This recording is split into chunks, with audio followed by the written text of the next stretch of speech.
ગોળના ગળ્યા થેપલા આજે આપણે બનાવવાના છે એકદમ અલગ અને નવી જ રીતે. જય શ્રી કૃષ્ણ, જય માતાજી. આજે આપણે ગળ્યા પરોઠા બનાવવા માટે પહેલાં પેનમાં આપણે પાણી મૂકી દીધું છે અને એમાં આપણે ગોળ એડ કરી દઈશું.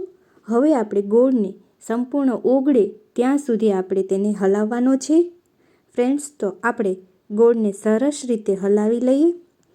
ફ્રેન્ડ્સ, આ એવા પરોઠા બનાવવાના છે.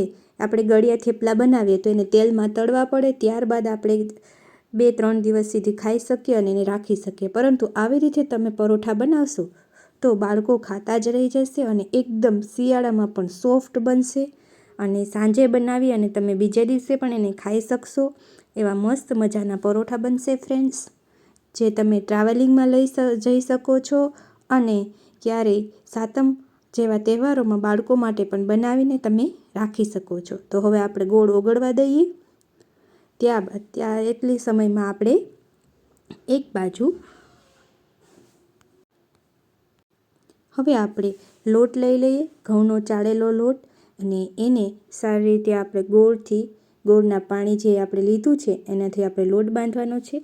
તો 2 બાઉલ જેટલો આપણે 2 વાટકી લોટ લીધો છે અને સામે ગોળનું ગળ્યું પાણી જે આપણે થોડું ગરમ છે ત્યાં જ એને આમાં લોટ બાંધવામાં લઈ લેવાનું છે. ફ્રેન્ડ્સ, શિયાળામાં થોડા ગરમ પાણીથી લોટ બાંધવાથી ગમે તે પરોઠા કે રોટલી એકદમ સોફ્ટ બને છે.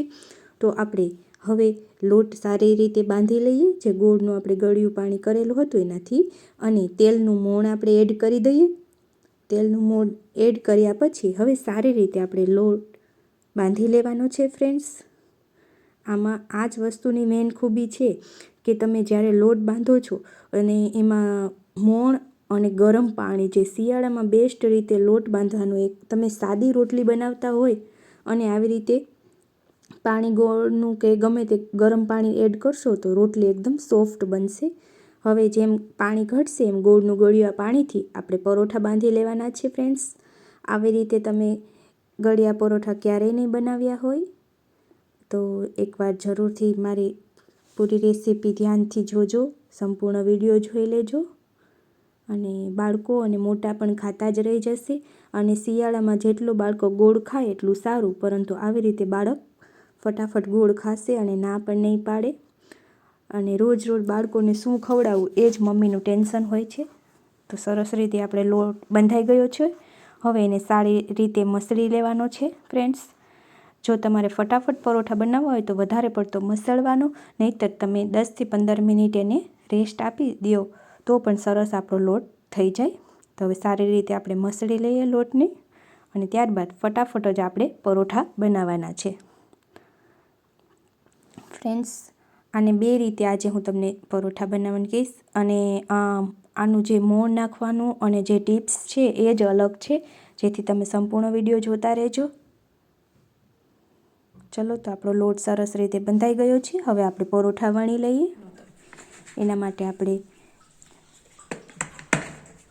આવી રીતે લોહી લઈ અને સરસ રીતે પહેલાં તો જેમ સાદી રોટલી વણીએ એવી રોટલી જ વણી નાખવાની છે અને થોડા રોટલી કરતાં આપણે આને જાડા રાખવાના છે. ફ્રેન્ડ્સ, અને હવે જે છે એ હવે જ એનું છે કે અહીંયા મેં તેલનું મોણ નથી નાખ્યું. ફ્રેન્ડ્સ, ઘી લીધું છે અને ઘીનું સંપૂર્ણ મોણ નાખ્યું છે. મારો હાથ ઘીવાળો હતો એટલે બંને પળમાં ઘી લગાવી દીધું છે અને હવે આપણે એને મસ્ત સારી રીતે વણી લેવાના છે. ફ્રેન્ડ્સ, જેથી કરીને આ પરોઠો આપણો જ્યારે પાકશે ને ત્યારે ઘીનું મોણ છે. ફ્રેન્ડ્સ, અને જોઈ શકો છો એટલું સરસ ઘી બહાર પણ પાછું નીકળી ગયું છે. જો તમે વધારે પડતું ઘીનું મોણ જ આમાં એડ કરવાનું છે અને એ નીકળે તો કંઈ એમાં ટેન્શન નહીં. જો સરસ મજાના આપણે પરોઠું વણી લીધું છે, નહીં જાડું કે નહીં પતલું. હવે એને આપણે શેકી લઈએ.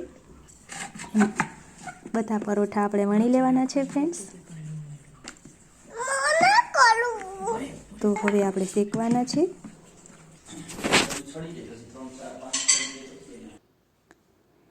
તો સારી રીતે શેકાઈ જાય ત્યારે આમાં પણ એક આપણે ગોળના પરોઠા છે અને તવીમાં શેકવાના હોય તો એક વસ્તુનું ખાસ ધ્યાન રાખવું કે ગેસની ફ્લેમ એકદમ ફૂલ નહીં રાખી દેવાની, નહીંતર લાલ પડી જશે અને દાઝેલા હોય એવા લાગશે. જો કે એ પણ સરસ જ લાગે છે, પરંતુ આપણે મીડિયમ ફ્લેમ રાખવાની છે. અને હવે સારી રીતે પકાવી લેશું ત્યારે આપણે ઘીનું મોણ નાખેલું છે ને ફ્રેન્ડ્સ, તો આ પરોઠું સંપૂર્ણ રીતે તમે આખું અલગ મસ્ત થઈ શકે. અને તમે આમાં તેલનું મોણ પણ નાખી શકો, પણ ગળ્યા પરોઠામાં ઘીનું મોણ બેસ્ટ લાગે છે અને આ જ એની મેઇન ખાસિયત છે. બાળકો આમ ઘી નહીં ખાય, ચોપડેલી રોટલી પણ બાળકો ઓછી ખાતા હોય, પરંતુ આવી રીતે તમે ઘી લગાવી મોણ નાખી અને ગળ્યા પરોઠા બનાવશો તો બાળકો માટે બેસ્ટ છે ફ્રેન્ડ્સ. અને હજુ પણ હું આમાં એક હેલ્ધી વસ્તુ એડ કરવાની છું. જો હું મારા બેબીને રોજ એક પરોઠું આવું ખવડાવું છું.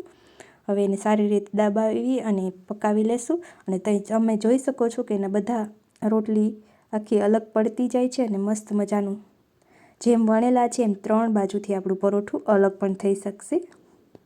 એટલું આપણે મોણ નાખેલું છે.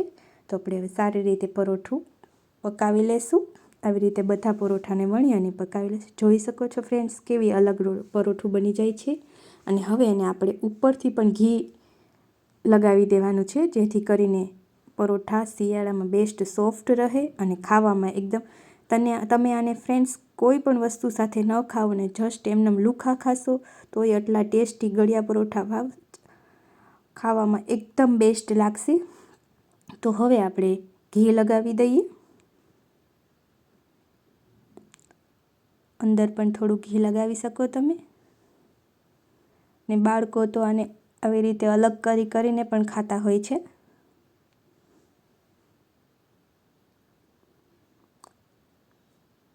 હવે મેં આમાં હજુ એક વસ્તુ એવી એડ કરી છે કે જેનાથી બાળકોને એકદમ શિયાળા માટે હેલ્ધી, તો એ મેં નાખ્યું છે આમાં સૂંઠનો પાવડર. તો ફ્રેન્ડ્સ આપણે બીજા બધા પરોઠા પણ આવી રીતે પકાવી લઈએ. અને હજુ આપણે આને પરોઠાને જે મેં ત્રિકોણ ટ્રાયેંગલ શેપમાં વણ્યા છે અને એવી રીતે આપણે રાઉન્ડ શેપમાં પણ વણી શકીએ. અને એ પણ હું તમને આગળ બતાવું છું. અને આ પરોઠા પકવીએ ત્યાં તમને હું બીજા રાઉન્ડ શેપમાં પણ કઈ રીતે ઘીનું મોણ નાખી અને આપણે પકવવા એ પણ હું તમને બતાવું છું. તો એના માટે પણ આપણે પહેલાં આવી રીતે રોટલી વણી લેવાની છે અને ઘીનું મોણ આપણે આમાં એડ કરવાનું છે. તો આપણે ઘી સારી રીતે એડ કરી દીધું છે. હવે આપણે આવી રીતે આંગળીથી પકડી અને ગોળ શેપ વાળી દેવાનો છે અને પરોઠું બનાવવાનું છે ફ્રેન્ડ્સ. હવે લોટમાં બોળી અને આપણે પરોઠું વણી નાખવાનું છે. જે ટ્રાયેંગલ શેપ હતો એ હવે આપણે પરોઠો આ ગોળ શેપમાં થશે. તો આવી રીતે પણ તમે પરોઠો બનાવી શકો છો અને આમ તમે તેલનું મોણ પણ નાખી શકો છો. હવે આપણા બધા પરોઠા પાકી ગયા છે અને હવે આપણે આ જે પરોઠો બીજા છે એને પણ પકાવી લઈએ ફ્રેન્ડ્સ. તમને મારી રેસીપી કેવી લાગે ફ્રેન્ડ્સ? અને આ ગોળિયા થેપલા તો તમે શિયાળામાં જરૂર ટ્રાય કરજો. તે કોમેન્ટમાં મને જરૂર કહેજો. ચલો તો આપણા પરોઠા બધા પાકીને તૈયાર થવા આવ્યા છે. તો